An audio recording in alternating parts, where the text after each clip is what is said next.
Hi, Stamper fans. It's me. For my US viewers, which I think is most of you, happy Labor Day. Hope you had the day off. I know some people didn't. In fact, we went someplace today, so somebody had to work, right? We had the day off, though. I was very happy for that. Long weekend, so that was good. Hey, I am Nan Gerlitz, independent Stampin' Up! Demonstrator in Bloomington, Illinois. Welcome to Make It Monday. I am here live on my Facebook page every Monday night at 7 p.m. Central Time, including Labor Day. So there are some holidays I take off, but Labor Days, you don't really have family gatherings necessarily or anything, and we didn't have anything planned, so I decided to just keep my live tonight. So welcome. I'm glad you're here to join me. If you are joining me live, go ahead and drop a comment in the box and say hello. If you are watching the replay, thank you so much for tuning in. I hope you'll stick around for whatever tips and techniques and things like that I can share with you. My goal each week is to tell you something that maybe you didn't know or you forgot about. So hopefully you'll find a little bit of helpful info here. Hello, Penny. So glad you could make it. All right, so tonight we are doing my winning card from Friday Night Stamping 2 weeks in a row, woo! Which is good because I was getting worried. The Stamper Man had like 4 wins in a row, so I was due for a comeback. So let's go ahead and switch the camera view. There we go. So here we are. We're going to have some fun here. Okay, before I came on, I did read something funny on Facebook about people that like summer, like that's their favorite holiday or season, is because for 12 years that was when we had, this big summer break every year, and so that we're conditioned to love summer. Now, I am a summer girl for sure, but I can see where that would be valid. So I'm wondering how you all feel about that. All right, do you love summer, and do you think it's because we were conditioned for 12 years to love summer because of summer vacation? I know I was a fish, so I was always in the pool all summer long and all that kind of stuff. The Stamper Man was on fire, Penny, absolutely, and well-deserved wins, I must say. He's produced some beautiful cards, and he did again this week. This was his card this week, for those of you that did not tune in and missed it, maybe. So fabulous, very simple. Mine was actually pretty simple too. It was the battle of the simples, but I eked him out this week, so that was good for me. Excuse me, a little bit of clog in my throat. So so I don't know if I only love summer because I used to get it off every year from school. That was definitely a perk for sure. And these days, I do run a little bit warmer than I used to, so sometimes summer is a little bit of a drag for me. It's like, no, it's too hot, give me air conditioning, which I never used to say. But so it's just nice because I find I still enjoy summer, but I'm also looking forward to fall, and I enjoyed spring, so that's nice. I could just do without winter every year. Okay, let's get on with some stamping. So tonight we are going to use the inked and tiled stamp set, which is, gosh, it's really becoming one of my favorites. I love this style of stamped image, and I didn't always, but I kind of grew to like it. I've been stamping for more than 20 years, so my style has definitely evolved with me. But it is a really good stamp set for the technique I'm going to teach you tonight, which is using your sponge daubers to ink up your stamps. It works really well on our red rubber stamps. You can do it on photopolymer too, but I find it's just a different look to it. So I prefer it on the red rubber, and maybe it's because it's easier to see it too on the red rubber. Sometimes it's hard to see your ink choices on the photopolymer, I find. So anyway, we are going to do a fun fork bow again tonight. That was my big thing at the end of Friday when I had everything together. I did not yet have the twine or the linen thread, and I didn't have the sequins. And I was just like, what does it need? It needs something, but I felt like it needed more than just sequins. So finally came up with that, so I'll teach you that one. All right. So we are starting, so very few cardstock supplies tonight. We are starting with a Cajun Craze base that is 8.5 by 5.5, scored at 4 1/4, and I already pre-folded that. 2 pieces of basic white that are 5 1/4 by 4, and a piece of our vellum cardstock that is 5 1/4 by 4. And the camera's going to have a lot of hard time focusing on that puppy. So, but we will be just fine there. Okay, so let's go ahead and get started. Let's just do that inside piece first, as you know I love to. We're going to use the size A block for that because we've got this little kind of, it could be the center of this flower maybe, but anyway, it's just a little fun little doodad. You know, a doodad, that's the technical term for sure. So, and that is the perfect size for it. We're using 3 colors of ink tonight. I'm using Crushed Curry, Cajun Craze, and Early Espresso. And on the inside of the card, I'm using all 3 of them. So let's start with the lightest. Reason I'm doing that is it's going to be easier to clean off my stamp, and I'll have less transfer of ink just in case I don't get it all the way clean. So if you are working with different colors of ink, I usually encourage you to start with the lightest. Oops, that is the only problem with these little stamps. Sometimes they go flying. I don't think my label was sticking really well either. All righty, so there's our Crushed Curry. Next we have Cajun Craze. And there's very little of the Cajun Craze on this card, actually. And which is why I kind of chose it for the card base. Excuse me, I have a goofy hair that is hanging on my shirt and it's bothering my arm. And of course, you know you can never find those, right, when they're bothering you. So I'm going to look like a little bit of a nut there. All right, and then we have Early Espresso, which is like my favorite brown. Just a couple of those, I think.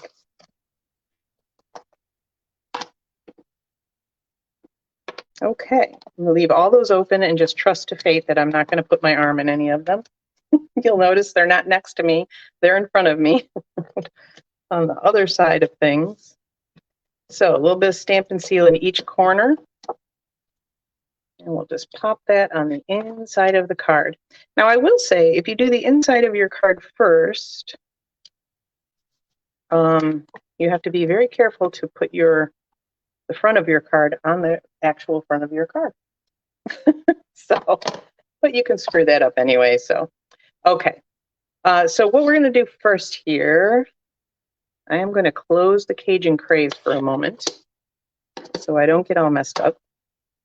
And we are going to take this fun big leaf image. You could do this with any of the stamps in here, any of the image stamps, but I really love this leaf. A good size block. So there's a couple of different ways, excuse me, you can use these sponge daubers to ink up your stamps. You can actually start with a clean stamp and go right for the sponge dauber and, you know, blah, blah, blah, put them all on there like that. Or what I'm going to do tonight, because I'm only using 2 colors, is I'm going to ink up the entire stamp with my Crushed Curry, which is my lighter one. And then I'm going to take my sponge dauber, my brown, into the espresso. I'm going to go right up that stem and into the bottom leaf or the top leaf there. And then I'm just going to kind of pop some brown in those other areas. Okay, we'll start up at the top here. And that is how you get that multi-tone color, right? So it did not take a lot of effort. Now, because you have 2 ink colors on here, you are going to want to clean it between each step so you don't transfer any of the Early Espresso into your Crushed Curry pad, because that would be a mess. So once again, we will ink up with Crushed Curry. We will take our brown sponge dauber, And I did the same thing with my sponge daubers that I did with my blending brushes. I just kind of assigned a color family kind of to each of them. Oh, one coming up this way. And when I first started on Friday, I was going to do an entire background of these, and then I really liked the idea of having that sentiment up in the upper right. So decided to just add 1/3 one. So yes, with the sponge daubers, just like I did with the blending brushes. So this is always for browns, and I will like clean it off between applications. So if I go with a lighter brown next time, then it will be okay. It won't be muddying up that other color. There we go. 3 gorgeous leaves. So how about we do this? I'm going to flip this over just to show you what it would be like if you had inked it up with both of these. So if I just randomly go around with my crushed curry, and then I randomly go around with my early espresso. So you just get a more mottled look, right? Which totally looks like a fall leaf starting to change. And this one does too. So you just get kind of a different look to it. You can add obviously more than 2 colors that way. If you want to start with a base that's a light color, you can totally ink that up and then add your other colors with subsequent sponge daubers like I did tonight. Or you can take your sponge daubers with all your different colors. Oops, I don't know why I closed that. And just add them like that without inking it up first. But if you're going to ink it up first, make sure you're using your lightest color to ink up the whole thing. And then you're adding the dark to it, because as you're going back with your darker one, you might transfer some of that lighter ink and it won't affect your dark pads as much. So, all right, so now we've got our sentiment, which was hello friend. Should we do a different one? Should we do, I really like these bigger ones. Let's do a thank you. So that's a similar size. Okay, so my little trick, and I like to show this all the time in case you haven't caught one of my previous videos. Since you can't see through your red rubber stamps, right? If you just put it on your block and you trust that the label's straight, it's not always straight, right? So sometimes you get a crooked sentiment. Now, when you're punching it out or something like that, it really doesn't matter much, right? But when you're stamping it right on your cardstock, like right on the whole design, it really needs to be straight. So what I do is I use my grid paper. I line up the block with a grid line. And I line it up this way with a grid line too.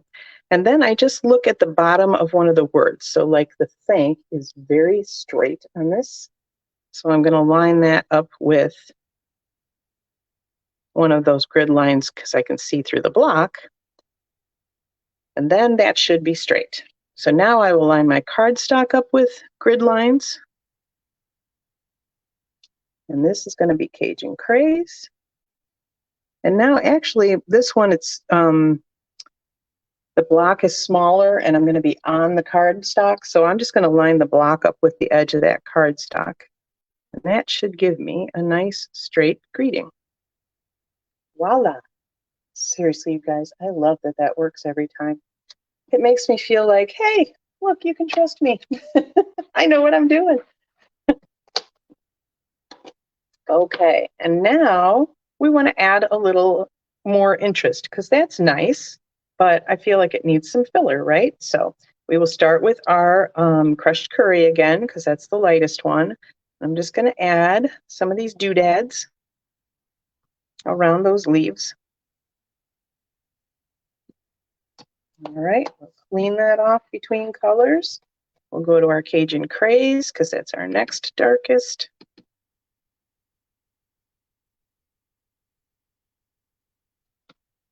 And then we'll add a few of the early espressos.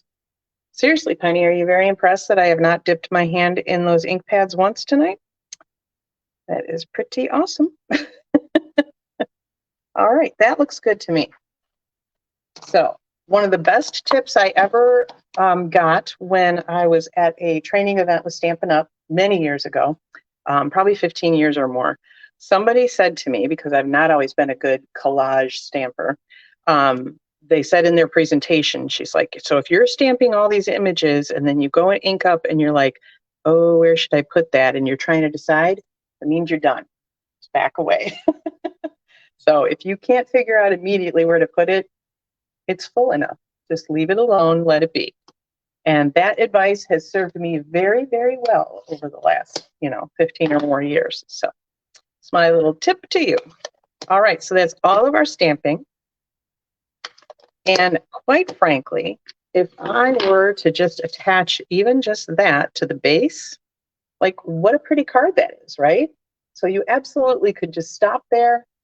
Super simple, stamps, ink, paper, done, right? You know me, I wanted to elevate it a little bit. I didn't use any dimensionals this week. I thought that was pretty good. So I decided, I decided with Stamper Man's help, because I went over to him and I said, okay, what do you think? With vellum, without vellum? And he liked the vellum as well. So we put that on, and then I went in search of a circle punch. And the two circle punches I had were larger, so I didn't want to use them. I didn't want that big of a circle cut out.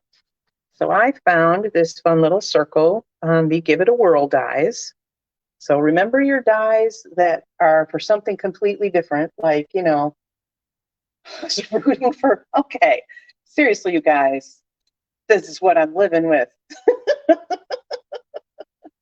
I've actually been pretty good about not having an arm in the ink. Usually I put my finger in the ink pad is the problem when I'm trying to close it or something like that.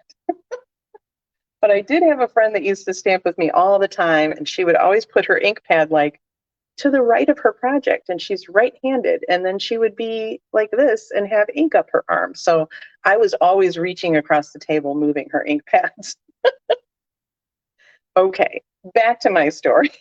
So remember your die sets that are not necessarily what you were looking for, right? And we did not yet have the deckled circle dies. We got those on Saturday. So this was Friday that we were stamping, obviously. So the Give It a Whirl dies, which are for an interactive die card, actually worked perfectly for this because they have this circle. So I went ahead, and if you put the vellum down and then you just frame out your words, now I know that that's going to be the perfect spot for it to cut. We will grab our mini machine. The mini will perfectly handle this circle. But yes, I did not think about that. Let me grab my large machine. I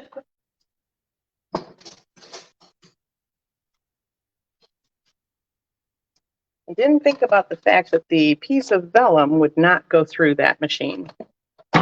So, lesson learned there.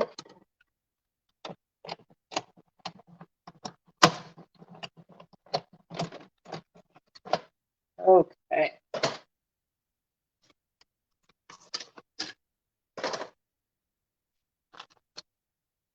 And for any of you new viewers, this is Post-it tape that I use to hang that on. So you can use washi tape or painter's tape, but I do recommend with either of those, even with the Post-it tape, like put it on your shirt or your jeans or something a couple of times to take a little bit of the sticky off so you don't rip your cardstock. So got that little circle out of there. Stuff out of my way. Okay, and now we line those up. Boom, you can instantly read that thank you, and everything else is a little more softened. And it's just a pretty little contrast. So now how we're going to attach this, because I've told you before that you can usually see adhesive through vellum. I will show you on this one. There is a glue dot right there. If I get really close, you can probably see it. So what I did was I decided to put the glue dots on the inked areas, especially on the darker ink. because it helps to camouflage them. All righty, so we've got glue dots on here. So the easiest way to apply glue dots is to just take the tape right to your cardstock and whammo, there it is. So we'll put one there, we'll put one in this darker ink area, one down here. Figure out exactly where they are. And one over here. So usually when I'm using vellum, I try to hide glue dots or whatever adhesive, like behind a ribbon or behind a little cardstock or something like that. But because the whole thing was just vellum, it was going to be really hard to do that. So there they are. Wow, right in front of my face. The other thing was I felt like there was no glue up here, so I did add one to the corner, and I will show you. You can't even really see it that well. So I don't know if they're making vellum thicker, if they're making glue dots transparenter, but whatever is going on, it is easier to hide your glue dots. So now the cool thing is, though, like this whole thing just kind of lifts up and floats away a little bit. So it's very, it's kind of an illusion card almost, that, you know, people will be like, how is that holding on there? So, okay, now it's time for our cool fork bow. And I am using our linen thread because I wanted to keep with that kind of a rustic fall kind of look. I'm hoping that this is okay for you all, because my screen keeps freezing as I'm looking at it. So hopefully you are not having that problem too. So you'll notice that when this comes off, it's all kind of curly, but all I did was run it between my fingernails, and it really kind of straightens right out. So very easily done there. That's what I'm looking for, my scissors. So I want just a little bit more. Oh no, I want more than that, right? Yes. So I'm going to go probably, let's go this way and a little bit beyond each side. So I'm going to cut 3 lengths of this the same length, okay? So this fork bow, you know, it's really more for the, okay, I'm comfortable with the fork bow now, and we're going to do a triple strand. But I wanted a little bit of heft to it, because when I tried just one strand with the bow, it really kind of got lost in all of the busyness underneath the vellum. Careful not to cut yourself. I have done that several times. Yeah. Ooh. Anytime, I don't know if you've noticed, if I've done it on camera, but anytime I cut ribbon, I tend to hold it between my fingers like this, and then I cut, and I have cut into my fingers several times over the last 20 some years, and it hurts a lot. I don't recommend it. It's proof that our scissors are really sharp. Okay, so you're going to take all 3 strands in your hand. You're going to treat them as though they're one piece of thread or ribbon, whatever it is, okay? You're going to start from your right side with your fork. Drape it over and around, and come on top of this, okay? And then you're going to, this is the hard part with the triple strand. You're going to take all 3 of these strands back through the middle tine underneath that ribbon. So it's kind of crossing, see? You pull that tight, and you're going to hold that with your left hand, and you're going to pull this one up and over through the middle, and then just turn it over and tie. Just 1 knot, that's all you need. When you slip it off, there is your bow, and there's your ends. So now I can take it, forgot my tear and tape, hold one moment.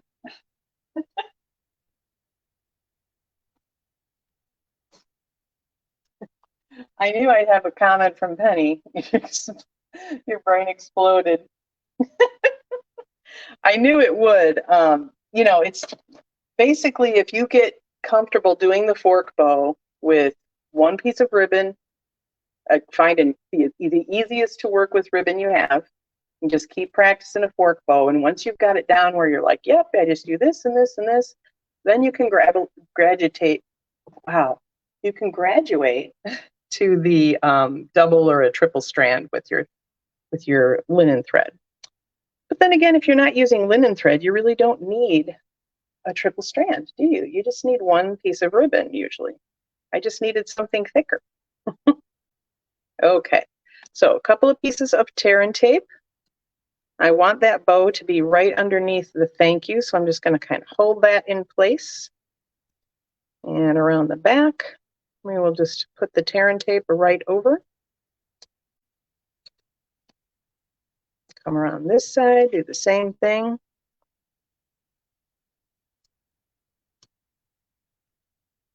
The reason I use tear and tape is because it's a good, strong adhesive and it's double-sided. So let me cut off this excess so we don't have a big lump on the back of our card.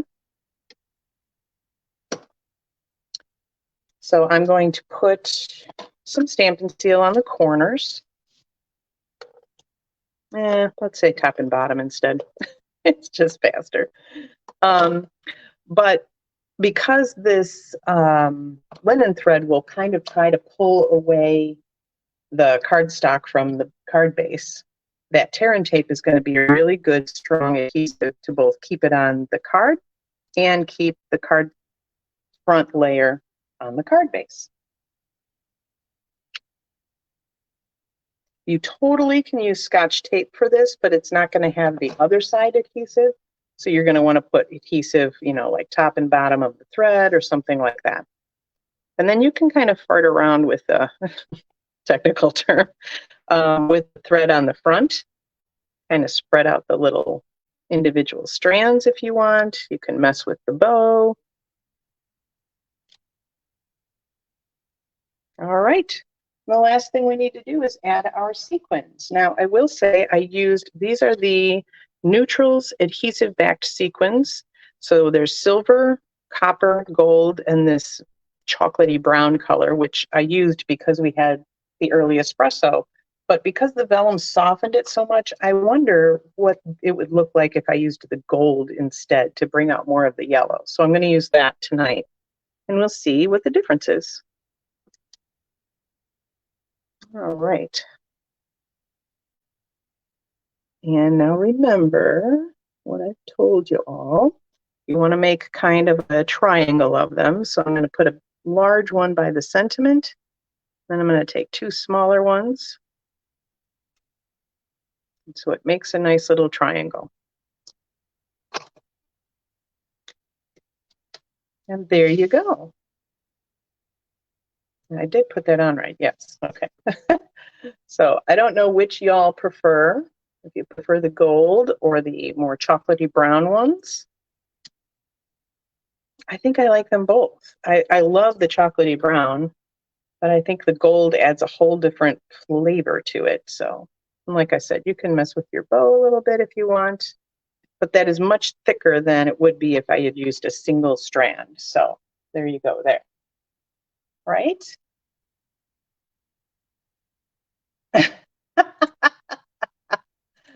All right, for the uninitiated in the crowd, Stampin' Juice in our house usually is red wine. It's a nice cab. So sometimes it might be an old fashioned, but usually it's a nice cab.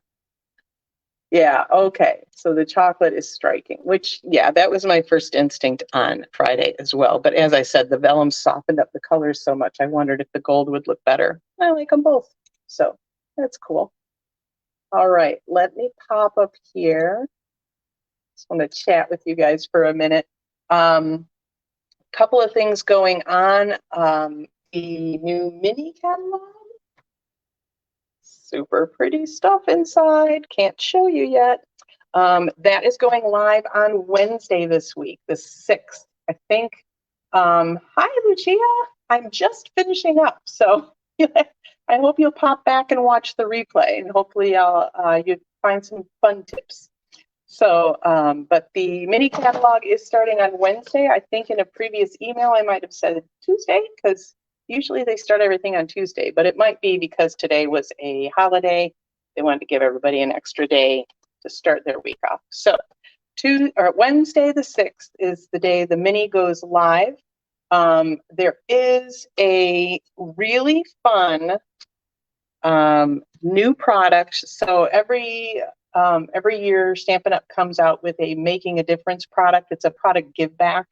So a portion of the proceeds from a certain product goes towards a cause. So this particular cause, let me see again. Doggone it. I can't read well. Support organizations dedicated to spreading cheer and providing support during the holidays. So I believe in the US, our organization is going to be Toys for Tots. So $3 from the sale of every Walk in the Forest Designer Series paper pack is going to go for Toys for Tots. Now, I love that it's a Designer Series paper pack, because I feel like we're probably going to raise more money for good charity, because people are going to use the paper and then want more, right? So plus you all know, we love Designer Series paper in this house, so we'll probably order some packs as well.